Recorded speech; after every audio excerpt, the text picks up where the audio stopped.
He looked at the calendar on the wall, and when he saw the date, he immediately ran into the bathroom. He took a quick cold shower and walked out of the bathroom naked. His skin was weathered, but he had an air of masculinity and beauty.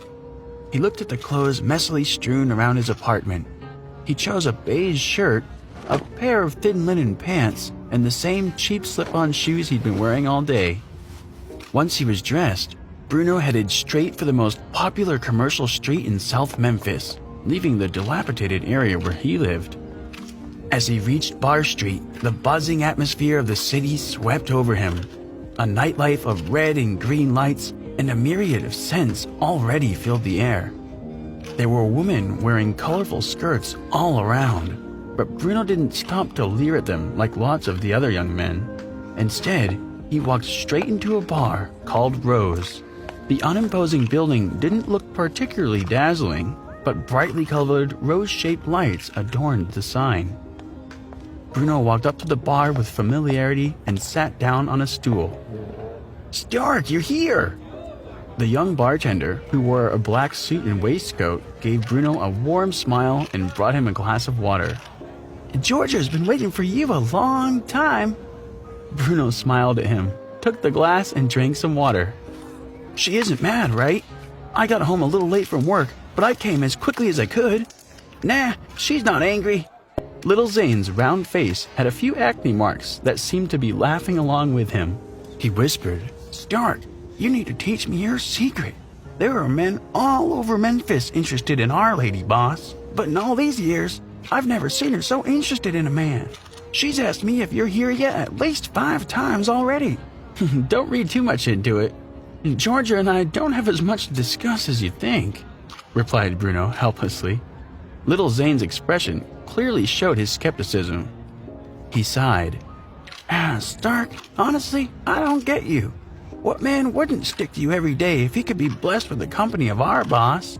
You're the only one who could keep a beauty like her waiting for you." At that moment, a charming, dignified voice came from behind him.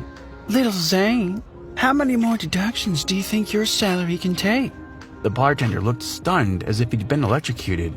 He immediately dodged to the side and pretended to be mixing drinks, as if nothing had happened, but a cold sweat had broken out on his forehead. Dressed in a stunning, form-fitting dress, looking like she just emerged from a painting, the young woman who had spoken walked over to Bruno. With her shapely legs, delicate waist, porcelain smooth face, and strands of light purple hair falling to gently brush her shoulders, she radiated a seductive allure. His smile creased the corners of his eyes.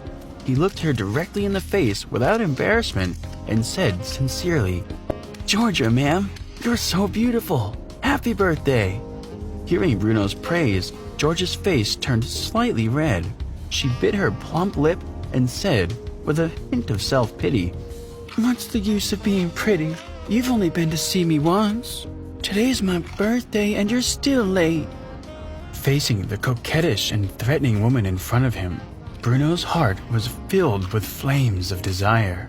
She was staring at him intensely with her bewitching eyes, looking truly inviting and tempting. But soon, his strong mind suppressed his excitable heart. He recovered with a calm smile and said, "I don't know how to drink, and I'm not good at keeping up lively small talk with women. Besides, I don't have much time to set up my stall every day." Georgia glared at him with slight bitterness and said, "Don't talk to me about that here. What's so good about an old shish kebab stall? You're too tired to earn any money, but you just keep trying harder and harder. Come and be my nanny. Your monthly salary for me would be 100 times what you earn in your stall." Bruno said with a wry smile, "Georgia, ma'am, do you really want a man as a nanny?" "How many times have I told you? Just call me Georgia." "Ma'am, am I that old?" She stared at him hotly. Bruno could only compromise. "All right, Georgia, I was wrong. I just like my life as it is right now, and I'm not going to change jobs for the time being." Georgia was not ready to give up. She continued, "Then why don't you become my security guard? You can mostly work here in the bar, and I'll be your manager. I only come out occasionally to manage it anyway."